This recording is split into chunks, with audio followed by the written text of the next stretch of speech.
even as each step is filled with fear in Bloodborne, you'll have an insatiable craving to push ahead. There may be times where there's no discernible path forward, but it's fulfilling just to wander through the miasma of its decaying streets. It seems as though every crevice contains an item, enemy, or entirely new path.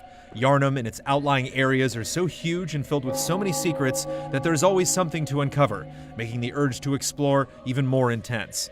The townsfolk suffer some sort of sickness, like the very air around them is infected. Eventually, you may feel it as well. Bloodborne can plague every thought. It's easy to obsess over where to head next, how to tackle a particularly troublesome boss, or contemplate which weapon to use. Few games are capable of sinking under the skin so utterly and completely. Our prey might differ, but we are hunters, the both of us. Although the word Souls is not in the title, Bloodborne shares many qualities with Demon's Souls, Dark Souls, and Dark Souls 2. Enemies in those games drop souls, and here they drop blood echoes that function in an almost identical fashion. Echoes allow you to level up and purchase items like new weapons, health recovery vials, and more. Like the Nexus from Demon's Souls, Bloodborne has a hub known as the Hunter's Dream, where you can teleport to various places by using gravestones that correlate to specific locations. As with all of the Souls games, those playing online will encounter helpful or deceitful notes scrawled by players, see bloodstains that show how others died, and even witness white silhouettes of players wandering around in their own version of the world. Once again, you can also summon others for help or invade their worlds and engage in PvP.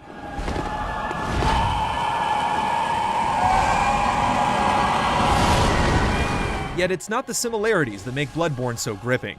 In the Souls games, it's easy to play cautiously and defensively. You simply put up your shield, wait for the enemy to attack, and then strike. Such a strategy is not as viable in Bloodborne. We did find a lone wooden shield, but it didn't mitigate enough damage to warrant use. Instead, the game practically demands players use precision and speed. A new recovery mechanic encourages this style. When an enemy hits, there's a short window where you can counterattack and regain lost health. However, if hit multiple times in succession, you won't be able to completely recover. The mechanic does an excellent job of neutering passivity. There's almost always a frantic urge to immediately strike back after being attacked, lending a sort of scrappiness to fights.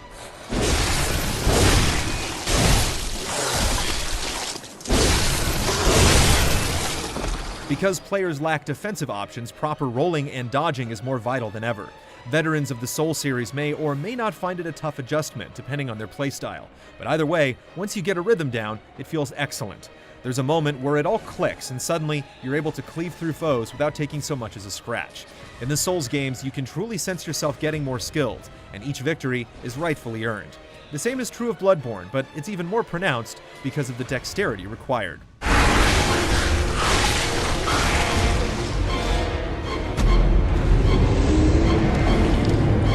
Of all the changes, the most appreciated are the transforming weapons. Every melee weapon has an alternate form that can be switched on the fly. The Kirkhammer, for instance, starts as a longsword that's swung quickly and has decent range. The sword can also be inserted into an enormous steel block, becoming a slow but powerful hammer. The additional utility makes each weapon feel incredibly valuable because there's so much that can be done with them. It's possible to start with a quick assault, then back off and fight at range, or vice versa. There may not be as many weapons overall as there are in the Souls games. We found 14 during our playthrough, but most are substantially more complex.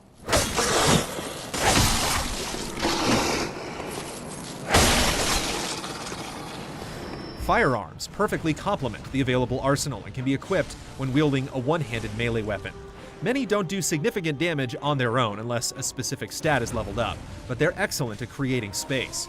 Guns stagger at close range and can even be used to parry enemy attacks.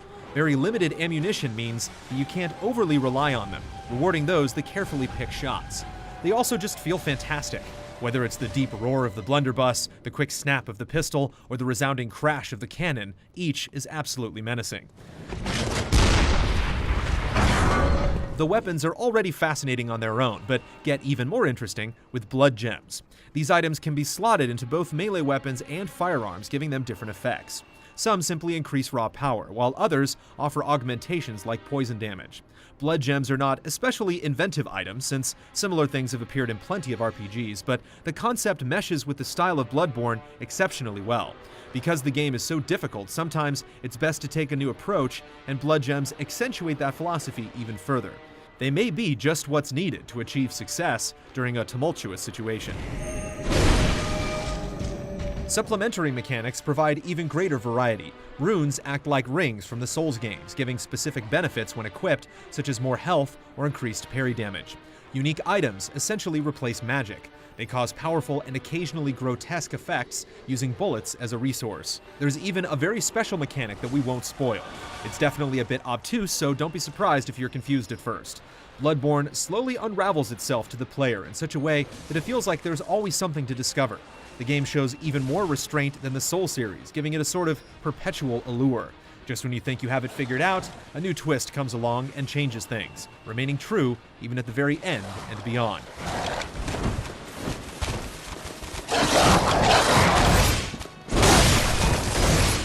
Speaking of surprises, chalice dungeons are filled with them. To enter one, players must perform a ritual by picking a chalice and using specific materials. Depending on the type of chalice used, the dungeon will either have a fixed layout or be procedurally generated. All items in Blood Echoes gained during a chalice dungeon carry over into the main game. Because of their nature, chalice dungeons lack the meticulousness and detail of the main game, but it's more than made up for in other ways. Traps, respawning enemies, and unique bosses lay hidden in wait, getting more insidious farther into the dungeon. Some of the bosses are the most difficult we've seen in the game. The unpredictability of dungeons makes Bloodborne exciting in a way that Souls games have never been. They're focused and often brutal, almost distilling the game down into its purest form. From Software is absolutely in top form when it comes to environment and enemy design. The first portion of the game largely takes place in the derelict streets of Yharnam. Impaled dead beasts sit atop bonfires. A group of men with rotted flesh gather around, almost in ritual. Those that appear to have some semblance of sanity remain boarded up in their homes for fear of the terrors that roam the streets. The Souls games certainly conjure feelings of unease, but Bloodborne is downright oppressive. Everything seems as if it's dancing on the brink of insanity. Enormous crows crawl on their bellies and bark like mad dogs. And this is only in the first area of the game. As events progress, Bloodborne gets more and more distorted. Some enemies are easy to gawk at simply because of how freakish they look.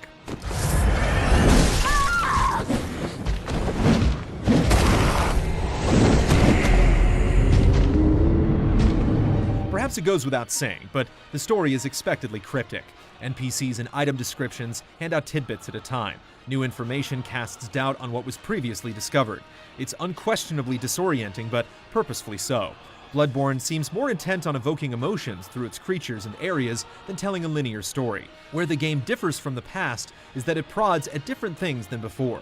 While it doesn't exactly fit the traditional mold of a horror game, Bloodborne does prey on the psyche. Yet it has the grace to never go for cheap scares. Instead, it puts utter monstrosities front and center, leaving players to shrivel in their wake.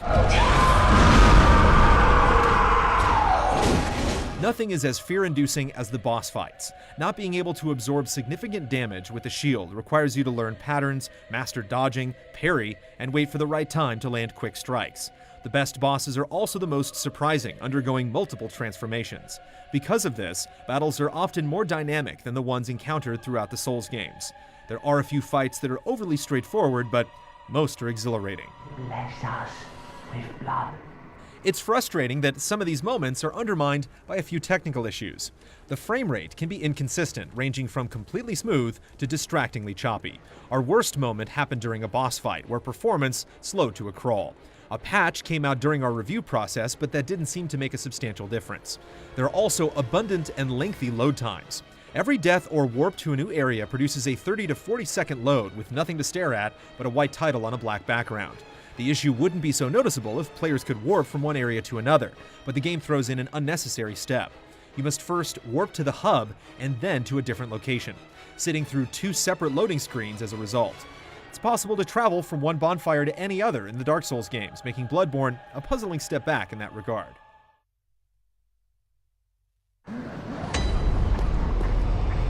When taken as a whole, however, these problems seem almost insignificant. Between the expansive story, PvP, chalice dungeons, the significantly harder New Game Plus mode, and the countless number of secrets, Bloodborne seems almost limitless. Yet breadth wouldn't matter if the game wasn't so captivating.